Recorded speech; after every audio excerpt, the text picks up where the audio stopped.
Hey, this is Hans from Dakota Angler and Outfitter, and today we're going to tie a parachute Adams, a reliable standby pattern that just keeps producing fish. You have to have parachute Adams in your box.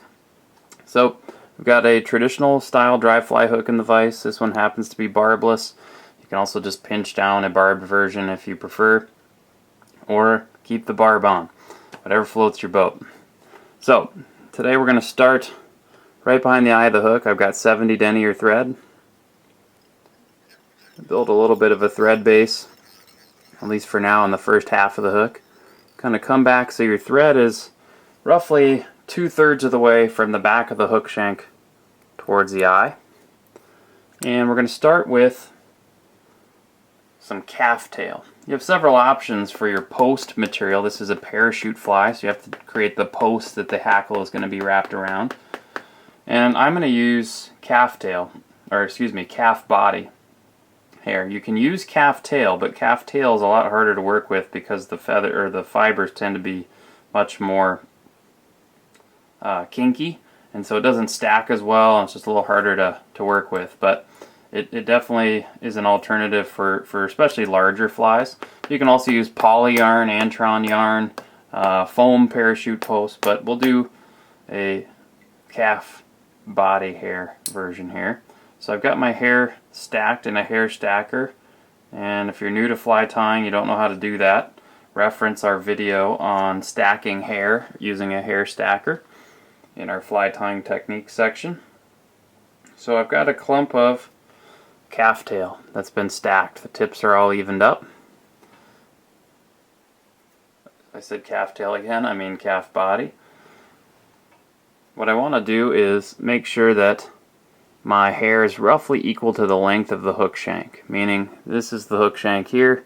I want the clump of hair hanging out from my tie-in point at the base of my thumb here to be roughly that length. So my tie-in point where I'm going to tie this hair in is where my thread is now, about 2/3 of the way from the back of the hook to the front. Bring it, we'll tie it right on the top, get some nice bundling wraps. Increase your tension and wrap back a little bit. Stand that up, take a look and make sure it's what we want. You can take a few wraps and help prop that post up. That looks good. So what we'll do to remove our excess hair, we don't want to chop this calf body hair in just a straight cut.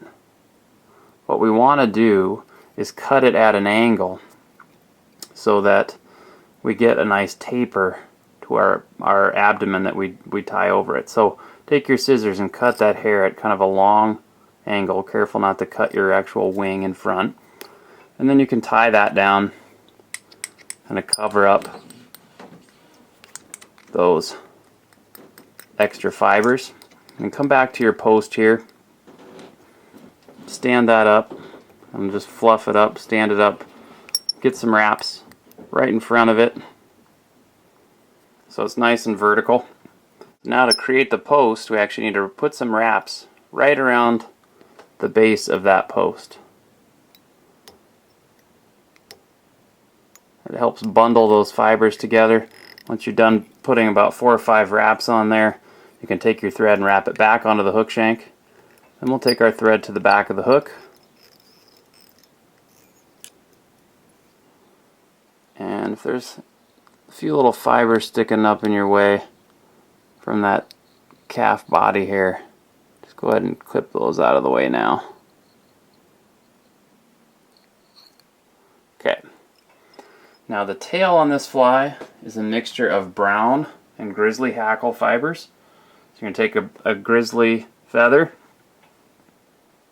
straighten out some of the fibers by just pulling along so that they're standing up.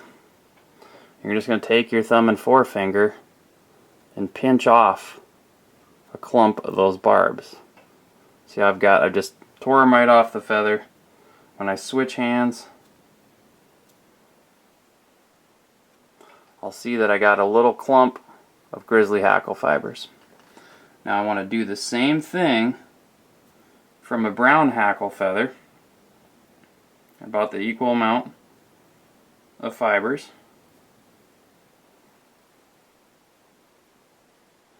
So now I have some brown hackle fibers, and I'm going to just layer those two together and then kind of roll them around a little bit so that I get a tail clump that's a mixture of both brown and grizzly hackles. Take those and we'll tie those in. You want your tail overall to be about the length of the hook shank. So when you tie that in with your first couple wraps, stop and take a look, and this length here should be roughly equal to this length. We can make those tails just slightly longer, I think. Okay, once we like our length of our tail, we'll tie down our excess. Trim any if you have to, if not, just cover it up with thread wraps. So now we have our parachute post and our tails. Now we can dub our body. We're going to use muskrat gray dubbing, and I'm going to use fine natural dubbing from Nature's Spirit. And you want to apply this dubbing so that you've got a very sparse clump. You don't need a lot of dubbing for these flies. And then I kind of tease it out so it's nice and loose before I apply it to my thread. We also have a nice video on how to apply dubbing to thread if you need to review that. So once I've got my dubbing on my thread, and hopefully it's kind of a nice fine rope, we can start at the back of the hook and just wrap forward towards the post. If I run out of dubbing, not a big deal, just take a small amount more, apply that to the thread, and kind of pick up where I left off.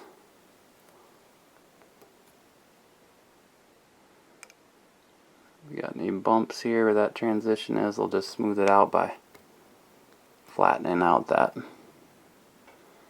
dubbing a little bit, sneaking forward. I'll get right up to where my post is, and I'll take off my excess for now. And now I need two different hackles, a grizzly hackle and a brown hackle. So I've got two pieces of whiting saddle hackle here, one grizzly, one brown. I'm going to match those so they are tip to tip, and I'll take off some fibers off the ends so that I've got some nice clean stems to tie in.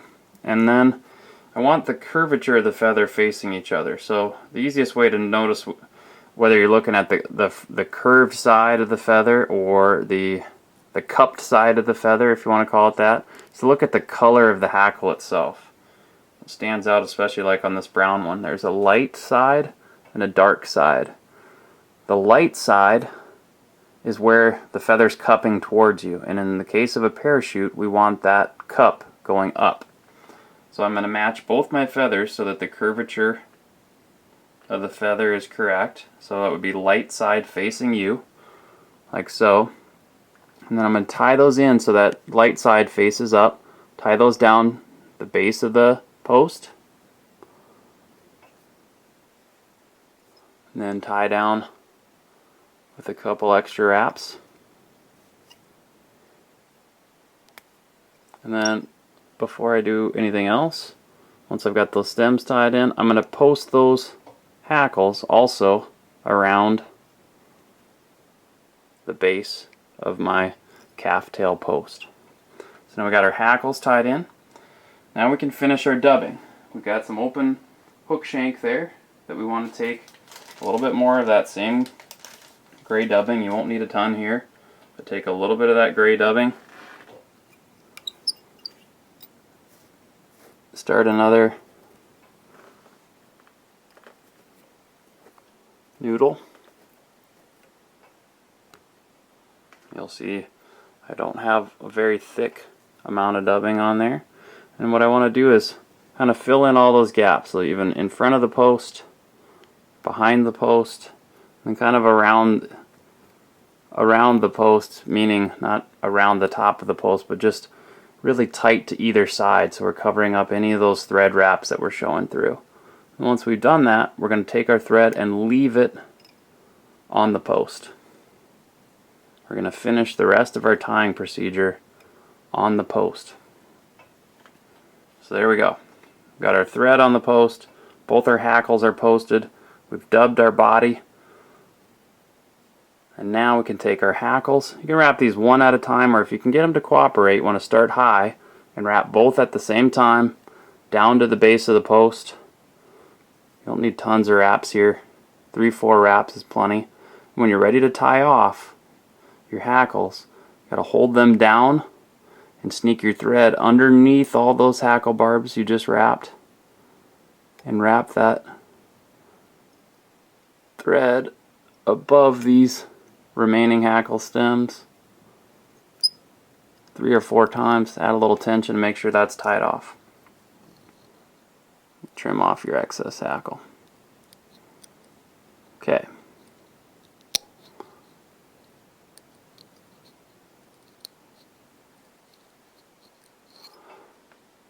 So there you basically have a finished parachute Adams. Now to tie the fly off, you can tie it off behind the eye by bringing your thread back around and sneaking some red thread wraps onto the eye and using like a half hitch tool there. Or a neat trick you can do is take your fly, angle it down like so, put it back in the vise like so, and then just whip finish around the base of the post. What I mean by that is we're going to whip finish underneath that hackle. We're still on the post. You can use a whip finish tool or your fingers. Whip finish tool is probably a little easier, but we're just going to whip finish right underneath those hackle fibers, right around the post, without having to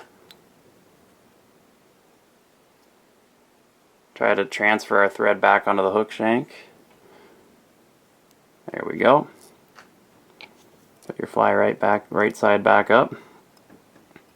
Let me bring this guy down a little bit. Trim off our thread.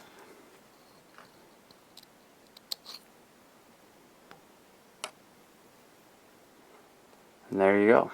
A parachute Adams. Kind of one of the classic flies that we still use a lot today. An extremely versatile fly. You can have this in your box, size 12 on down, and basically any situation you find yourself on, lake or stream, river, this fly will put some fish in the net. It's a great fly for dry dropper rigs, very visible, but because of the color scheme is kind of mottled light gray, it can be a Batis pattern, it can be a Calabatis pattern, it can imitate any number of different things. Smaller sizes, it's a great midge pattern. So make sure you tie yourself some parachute Adams. Thanks for watching this video. We got a lot of other videos on our website, flyfishsd.com.